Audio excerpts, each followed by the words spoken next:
এই ভিডিওটার পরবর্তী ক্ষেত্রে তোমাদের যত সমস্ত কমন ডাউট আছে আমি আশা করছি প্রত্যেকটা দূরীভূত হয়ে যাবে। আমি আর আলাদা আলাদা করে সেপারেট করে ভিডিও আনছি না, একদম একেবারে একটা ভিডিওর মাধ্যমে তোমাদের প্রত্যেকটা যে মনে প্রশ্ন ছিল সেগুলো সমস্তটা ক্লিয়ার করে দিচ্ছি আজকের ভিডিওটা দেখার পর। আর অন্যান্য কোনো ভিডিও দেখারও কোনো বেশি প্রয়োজন নয়, বেশি তাহলে তুমি কমপ্লিকেটেড হয়ে যাবে, বেশি তুমি জটিল ভাব সৃষ্টি হবে তোমার মধ্যে, বেশি ভিডিও জানা দেখার দরকার নেই। তোমরা এতদিন পর্যন্ত জেনে গিয়েছো তোমাদের কি কি লাগবে বা কি করার দরকার সবকিছু প্রত্যেকটাই। আর যদি কোনো কিছু অজানা থাকে বা এই ভিডিওর পরে যদি তোমার কিছু জানা থাকে তাহলে আমাকে অবশ্যই কমেন্ট করবে। আমি আজকে প্রত্যেকটা কমেন্টের রিপ্লাই দেবো, একদম তোমাদের কথা দিলাম। একটা কমেন্টে যদি রিপ্লাই না দিই তারপর তুমি আমাকে বলো। বেশ, এবার আমরা আসি ফার্স্টে যে তোমাদের কমন পয়েন্টটা যেটা বলা খুব দরকার সেটা হচ্ছে কাট অফটা এমন কেন হলো। দেখো প্রতি বছরের তুলনায় কাট অফটা কিন্তু এবার একটু হাই গেছে, মানে 2023 সাথে যদি কম্পারিজন করি তাহলে কিন্তু 2024 কাট অফটা প্রায় অনেকটাই হাই গেছে। আমি তোমাদের এই কারণে বলেছিলাম, দেখো এর একটা ভিডিও করেছিলাম যে এবছর কেমন কাট অফ হতে পারে। আমি সেখানে 7-8টা পয়েন্ট দেখে তোমাদের বলেছিলাম, কিন্তু এবার ডব্লিউবিসিতে কাট অফ কিন্তু হাই, মানে ডব্লিউবিসি যে কাউন্সিল সেক্ষেত্রে কিন্তু কাট অফটা হাই যাবে। যেভাবে রেজাল্টের কাট অফ হাই গেছে ঠিক একইভাবে হাই যাবে। তার আমি 7-8টা কারণ বলেছিলাম। সেই ভিডিওতে অনেকে আমাকে একটু ব্যঙ্গাত্মক করেছিল যে এরকমটা হবে না, সিট বেড়েছে, বাট তোমরা নিশ্চয়ই এখন বুঝতে পারছো কেন আমি কথাগুলো বলেছিলাম। ওকে, তোমরা নিশ্চয়ই এখন প্রত্যেকটা বিষয় পরিষ্কার। নেক্সট 2 নম্বর আমরা আসি, তোমার কি এখন আপগ্রেড করা উচিত কিনা, এটা হচ্ছে তোমাদের 2য় নম্বর প্রশ্ন। দেখো আপগ্রেড করা উচিত কিনা আমি একটা কথা বলবো, তোমরা যারা যারা একটা যে কোনো সিট পেয়েছো আশা করছি তোমাদের যে প্রত্যাশা ছিল যে সিটটা সেই সিটটা পাওনি। অনেকে পেয়েছো আবার অনেকে পাওনি, বেশিরভাগটাই কিন্তু পাওনি। আবার এদের মধ্যে অনেকে আসতে আর ফার্স্ট রাউন্ডের সিটই পায়নি, মানে ম্যাক্সিমামটা আমি এখন দেখছি যে যেরকমভাবে চয়েস ফিলিং তারা করেছিল। আমি জানি না তোমরা কিভাবে চয়েস ফিলিং করেছিল, আমি তোমাদের বারবার করে বলে দিয়েছিলাম তোমরা কিভাবে চয়েস ফিলিং করবা। যদি তোমরা চয়েস ফিলিং কোনো ভুল ভ্রান্তি করে থাকো তাহলে অনেকের কি হয়েছে, অনেকের ফার্স্ট রাউন্ডে কলেজটা যায়নি, মানে কলেজটা তোমার হয়নি, একটা কলেজ অ্যালট হয়নি। তো ঠিক আছে, সেটা কোনো ব্যাপার নাই।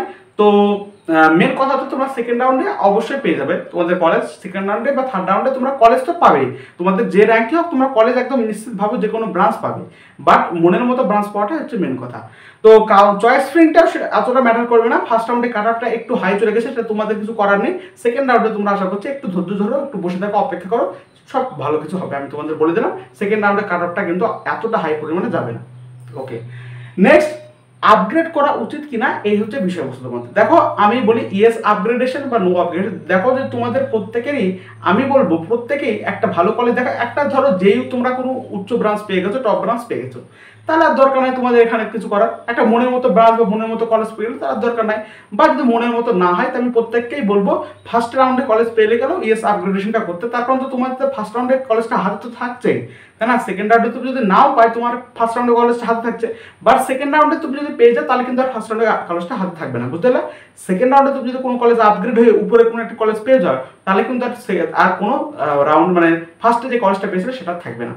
তো এবার তোমাদের ইচ্ছা, তোমরা করতে পারো এবং না করতে পারো। তবে আমি বলবো যেহেতু হাতে থাকছে তোমাদের কলেজটা সেহেতু একবার ট্রাই করা যায়, বাট সেকেন্ড রাউন্ডের পরে আর কিছু করতে যাও না। সেকেন্ড রাউন্ডে তুমি যে কলেজটা পাবা বা যদি নাও পাও তাও আমি বলবো ফার্স্ট কলেজটা নিয়ে নেয় বেটার, মপ আপে বেশি রিস্ক না নেওয়াই ভালো। নেক্সট আমরা যে প্রথম রাউন্ডে সিট না পেলে কি করবে, আমি তো তোমাদের বলে দিলাম যে প্রথম রাউন্ডে সিট না পেলে তোমরা অবশ্যই অপেক্ষা করো, একটু ধৈর্য ধরো, অপেক্ষা করো, সব ভালো হবে। সেকেন্ড রাউন্ডে তোমরা সিট পাবাই, অবশ্যই একটা পাবাই। এবার তোমরা সেকেন্ড রাউন্ডে তো আমি ডিসাইড করতে পারবো না, আবার মক আপ রাউন্ডে গিয়ে সেখানে আর তো মানে সেই সিটটা থাকবে না। মক রাউন্ডে নতুনভাবে তোমাকে আবার রেজিস্ট্রেশন করতে হবে, নতুনভাবে সমস্ত কিছু করতে হবে। তো সেক্ষেত্রে সেকেন্ড রাউন্ডে যেটা পাবা সেটা নিয়ে নেওয়া বেটার, যদি তুমি মক আপ রাউন্ডে রিস্কে বেশি বসতে না চাও। তাও আমি একটা কথা তোমাদের বলি, যারা যারা মক আপ রাউন্ডে বসু ভাবছো তারা একটু ভালো করে অ্যানালাইসিস করবা, আমার সাথে পরামর্শ নেবা। সেকেন্ড রাউন্ডে যে ব্রাঞ্চে তোমার ইচ্ছা আছে সেই ব্রাঞ্চে বা সেই কলেজে তুমি প্রত্যেকটা ব্রাঞ্চগুলো দেখবা যে কিরকম ক্লোজিং র্যাঙ্কটা অ্যাকচুয়ালি গিয়েছে। এবার তুমি ক্লোজিং র্যাঙ্কটা দেখে দেখবা যে মোটামুটি আবার 100 নাম্বার মানে 50, 60 বা 70 র্যাঙ্ক এরকম আমি পিছিয়ে আছি, তাহলে জানবা তোমার সেক্ষেত্রে কিন্তু একটু উপকার হতে পারে, মানে 50-60 র্যাঙ্কের তোমার ওই ব্রাঞ্চটা হয়ে যেতে পারে। যদি একদম তুমি 100-200 র্যাঙ্ক পিছিয়ে আসো, তার আগে ক্লোজিং র্যাঙ্ক চলে গেছে, তাহলে কিন্তু তোমার কিন্তু একটু অসুবিধা হতে পারে। তাহলে 100-200 র্যাঙ্কের হেরফের হলে সেক্ষেত্রে রিস্ক না নেওয়া ভালো, বাট 50-60 র্যাঙ্কে যদি হেরফের হয় সেকেন্ড রাউন্ডে ক্লোজিং র্যাঙ্ক, তাহলে তুমি মক আপ রাউন্ডের রিস্ক তুমি নিতে পারো, বুঝলা?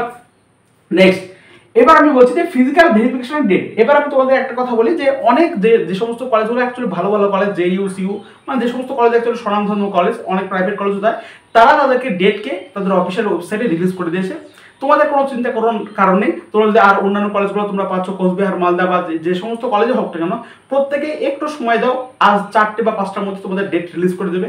আর আজকে ডেট রিলিজ যারা করবে তারা নিশ্চয়ই তোমাদের বলবে না কালকে যেতে হবে বা আজকে যেতে হবে, এমনটা বলবে না, অনেক আগে ওয়েবসাইটে তোমাদের ডেট রিলিজ করে দেওয়া হবে।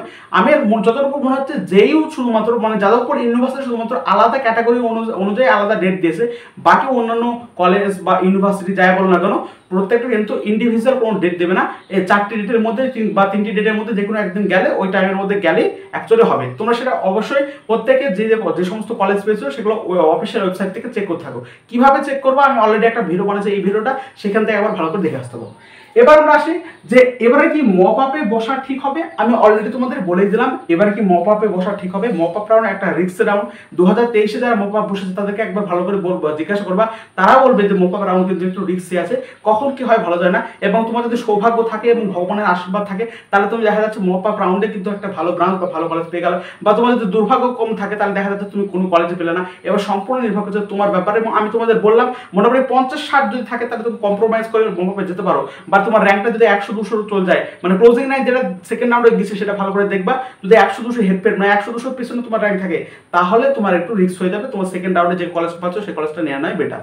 তো আমি অ্যাকচুয়ালি সবটাই বলবো যে মপ আপ রাউন্ডে যারা ফার্স্ট রাউন্ডে সিট পাচ্ছ ইএস অ্যাপ্লিকেশন করে সেকেন্ড রাউন্ডে পাচ্ছ, তো সেকেন্ড রাউন্ডের সিটকে অ্যাকসেপ্ট করাটাই বেটার বলে আমি মনে করি মপ আপ রাউন্ডের তুলনায়। এবার তোমাদের ইচ্ছা আমি তোমাদের সমস্ত কিছু বলে দিলাম।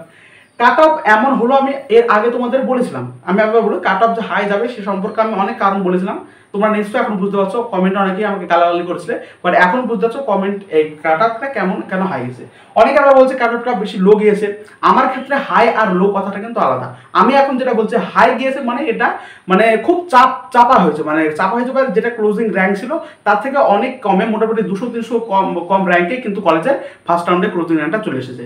আর লো মানে আমার কথা কি হচ্ছে, যেটা তোমার ছিল ক্লোজিং না ফার্স্ট রাউন্ডে তার থেকে 200-300 আরো গিয়েছে, মানে আরো অনেক ছেলেপিলের মধ্যে ঢুকেছে ফার্স্ট রাউন্ডে ক্লোজিং র্যাঙ্কের মধ্যে, বুঝতে পারলা।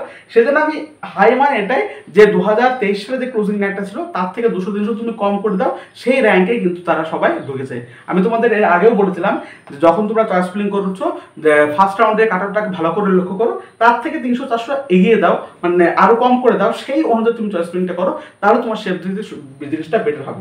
তো যাই হোক বন্ধুরা, আমি আশা করছি তোমাদের মনে যে সমস্ত কমন ডাউটগুলো ছিল সেগুলো আমি সম্পূর্ণভাবে ক্লিয়ার করতে পারলাম। এরপর যদি কোনো ডাউট থাকে তাহলে অবশ্যই আমাকে কমেন্ট করো, আমি প্রত্যেকে কমেন্টে কিন্তু রিপ্লাই দেবো। ওকে, ধন্যবাদ বন্ধুরা, দেখা হচ্ছে পরের ভিডিওতে।